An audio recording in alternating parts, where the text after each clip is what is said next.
Assalamualaikum warahmatullahi wabarakatuh. Alhamdulillahirabbil alamin. Assalatu wassalamu ala sayyidina Muhammadin wa ala alihi washabihi ajmain. Rabbi shrahli sadri wa yassirli amri wahlul 'uqdatam min lisani yafqahu qawli. Yang terhormat para alim, para ulama, para kiai, ibu nyai, para tokoh masyarakat yang pada pagi hari ini insya Allah dirahmati oleh Allah Subhanahu wa Ta'ala. Marilah pertama-tama kita memanjatkan puji syukur kehadirat Allah Subhanahu wa Ta'ala. Kita oleh Allah masih diberikan kesempatan, diberikan kenikmatan, diberikan kesehatan untuk bisa melaksanakan ibadah di bulan suci Ramadan ini. Sholawat dan salam tak lupa kita sanjungkan kepada junjungan kita Nabi Agung Muhammad sallallahu alaihi wasallam biqauli Allahumma sholli wa sallim wa barik alaihi wa ala alihi. Beliaulah revolusioner perempuan yang mengangkat derajat perempuan, memiliki derajat setinggi-tingginya. Maka sebagai perempuan muslimah kita wajib selalu bersolawat kepada beliau agar kita mendapatkan syafaat di dunia sampai di yaumil akhir nanti. Amin, amin ya rabbal alamin. Para hadirin, para permesa di channel YouTube milik pimpinan cabang Muslimat Nahdlatul Ulama Tulungagung, saya menyampaikan terima kasih yang sebesar-besarnya kepada para pemirsa, terutama kepada pimpinan cabang Muslimat Nahdlatul Ulama Tulungagung yang telah menyediakan sarana dakwah yang luar biasa. Sarana dakwah yang tidak secara langsung berdakwah kepada masyarakat yang bisa dilihat, yang bisa didengar, bisa sampai ke seantero dunia, insya Allah. Karena kita tahu bahwa subscriber, orang-orang yang mengikuti YouTube-nya Muslimat ini ada di beberapa belahan negara. Ada yang di Taiwan, ada yang di Singapura, ada yang di Malaysia. Saya melihat itu, saya sangat bangga terus. Bapak Ibu yang dirahmati Allah, terima kasih pula saya sampaikan kepada para pimpinan anak cabang Muslimat Nahdlatul Ulama se-Kabupaten Tulungagung yang selama bulan Ramadan ini telah mengisi kegiatan yang luar biasa. Kita mencoba berdakwah melalui media massa yang disediakan oleh pimpinan cabang Muslimat Nahdlatul Ulama Tulungagung. Dan pada hari ini saya diberi kesempatan oleh pimpinan cabang untuk menyampaikan bukan dakwah, tetapi sedikit ide, sedikit saran, sedikit dasar yang bisa kita gunakan untuk menjalankan kehidupan sehari-hari, terutama menjalani kehidupan beribadah di bulan Ramadan ini. Telah banyak para bunyai, para ustadzah yang berada di pimpinan cabang maupun di anak cabang seluruh Kabupaten Tulungagung, semua mengungkapkan, semua menyiarkan, semua menyebutkan bahwa Ramadan adalah bulan yang mulia dengan segala ritual ibadahnya yang luar biasa. Pada kali ini saya ingin lain daripada yang lain, Bapak Ibu, dan mohon maaf sebelumnya barangkali nanti tidak sesuai dengan apa yang Bapak Ibu harapkan. Saya ditawari oleh Pak Nikmah sebagai penanggung jawab kegiatan ini untuk menyampaikan tentang keberadaan Hari Kartini yang baru saja terlewat tanggal 21 April kemarin yang dikaitkan dengan bulan Ramadan. Sebuah tema yang sulit bagi saya untuk menggabungkan keduanya. Tapi karena ini adalah amanah, mau tidak mau saya jalankan dan saya akan menyampaikannya walaupun nanti mungkin tidak sesuai dengan tema. Bapak, Ibu, dan hadirin yang berbahagia, saya ingin menyampaikan sebuah lagu. Barangkali memang saya agak lain ya. Jadi supaya punya yang berbeda, tapi berbeda itu indah, nggak apa-apa. Saya akan menyanyi karena ini nanti akan saya kaitkan dengan Hari Kartini. Lagu zaman dulu itu ada yang mengisahkan tentang bagaimana perempuan di Indonesia yang sangat diskriminatif atau disebut sangat bias gender. Lagunya seperti ini. Diciptakan alam pria dan wanita, dua makhluk dalam asuhan dewata. Ditakdirkan bahwa pria berkuasa, adapun wanita lemah lembut manja. Wanita dijajah pria sejak dulu, dijadikan perhiasan sangkar madu. Namun ada kala pria tak berdaya, teguk lutut dalam lirikan wanita. Nah, ini adalah sebuah lagu yang diciptakan dan dinyanyikan oleh orang Indonesia, oleh perempuan Indonesia.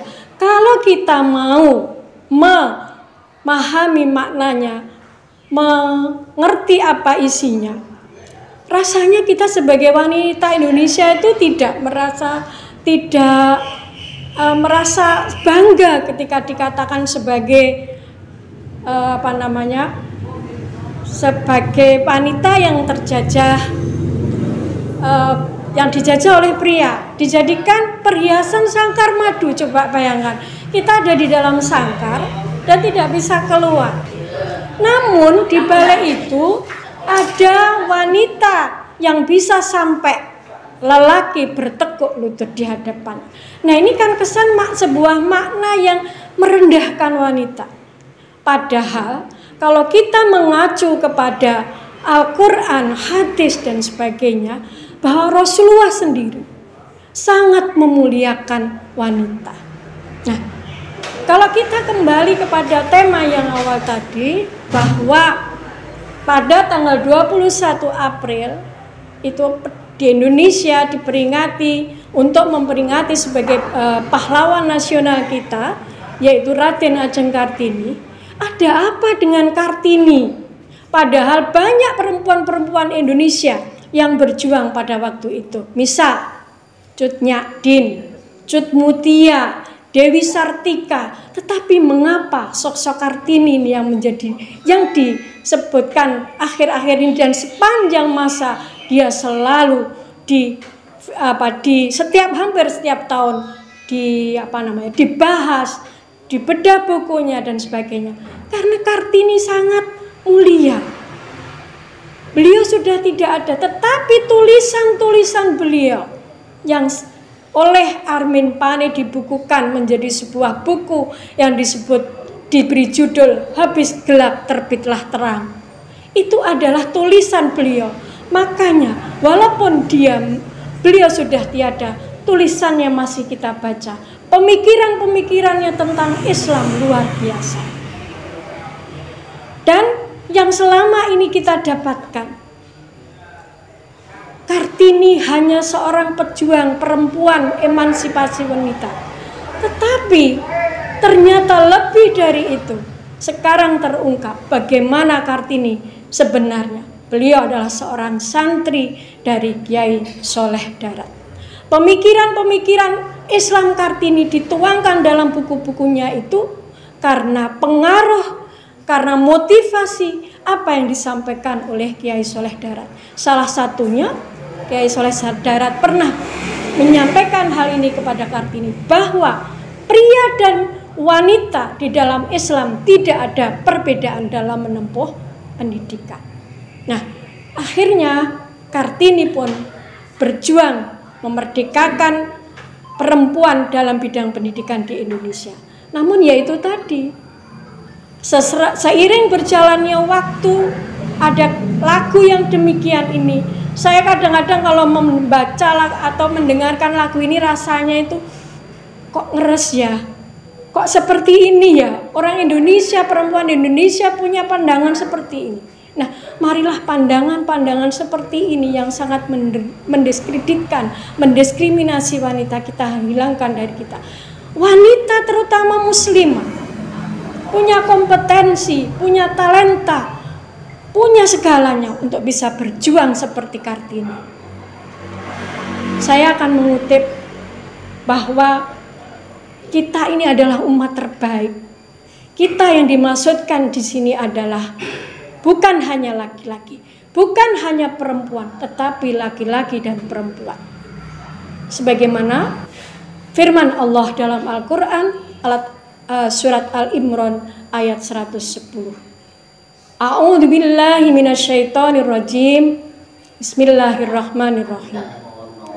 Kuntum khaira ummatin ukhrijat linnas ta'muruna bil ma'ruf wa tanfauna 'anil munkar wa tu'minuna billah. Kamu itu umat yang paling terbaik. Kata kamu itu adalah kita, perempuan ya laki-laki. Jadi Allah tidak pernah mendiskreditkan, mendiskriminasi kalau laki-laki itu yang terbaik, kalau perempuan itu yang terbaik, tetapi laki-laki dan perempuan terbaik. Jadi kita ini umat terbaik. Lalu bagaimana supaya kita menjadi umat yang terbaik? Inilah saatnya di bulan Ramadan ini, memasuki 10 terakhir, hari 10 terakhir, di mana kita akan dibebaskan dari api neraka. Kita berlomba-lomba fastabiqul khairat untuk menuju takwa sebagaimana yang disebutkan dalam ayat-ayat Allah yang lain. Saya mengambil surat Ali Imran ayat 110 itu bukan tanpa sebab. Dalam istilah akademik, ayat 110 surat Ali Imran ini mengandung makna profetik. Profetik itu artinya kenabian. Mengapa ini disebut ayat kenabian? Karena Rasulullah, kalau Rasulullah itu saya umpamakan ini, kalau Rasulullah itu seperti nabi-nabi yang lain, beliau mungkin tidak akan kembali ke dunia setelah mendapatkan wahyu untuk menerima sholat 50 kali. Begitu Rasulullah mendapatkan perintah sholat 50 kali yang akhirnya menjadi diskon menjadi 5 itu, langsung beliau pun kembali ke dunia menemui umatnya untuk menjadikan umat Muhammad sebagai umat yang terbaik. Nah, sekali lagi Bapak Ibu yang saya hormati, inilah bulan Ramadan, bulan yang mulia, bulan yang bagi kita untuk mendulang emas, mendulang keutamaan ibadah kita. Mari kita sekali lagi berlomba-lomba untuk mendapatkan derajat takwa. Bisa dengan membaca Quran, bisa dengan bertasbih, bisa dengan beristighfar. Bahkan kita pun tidak dilarang untuk iktikaf di masjid. Sekarang masjid pun terbuka untuk para perempuan untuk iktikaf. Nah, ini sudah ada kesetaraan dalam Islam itu tidak ada. Islam sendiri tidak ada yang mengatakan perbedaan laki-laki dan perempuan, tidak ada satupun ayat yang terkait dengan ibadah bahwa perempuan dan laki-laki itu berbeda. Yang membedakan adalah culture, budaya, terutama budaya non sewu, budaya orang Jawa. Kalau kita berbicara budaya Jawa, memang banyak sekali larangan-larangan, perempuan tidak boleh begini, laki-laki tidak boleh begitu. Nah, sebenarnya di dalam agama Islam tidak ada. Bahkan di ruang publik pun perempuan diberi hak yang sama. Tetapi kadang-kadang yaitu kita itu enggan untuk menduduki jabatan, untuk menjadi anggota dewan dan sebagainya. Dan kita sekarang perlu berbangga, perempuan-perempuan sekarang, terutama perempuan-perempuan Indonesia, banyak yang menjadi tokoh-tokoh dunia. Salah satunya adalah bunda kita, Bunda Khofifah Indar Parawansa yang dinobatkan menjadi tokoh perempuan nomor 4 di dunia. Kita wajib berbangga, kita wajib mengikuti jejak beliau semampu kita. Apa yang kita miliki, potensi apa yang kita miliki, itulah yang akan kita kerjakan, itulah yang akan kita perjuangkan. Insya Allah dari saya cukup sekian, banyak kekurangannya, mohon maaf. Wassalamualaikum warahmatullahi wabarakatuh.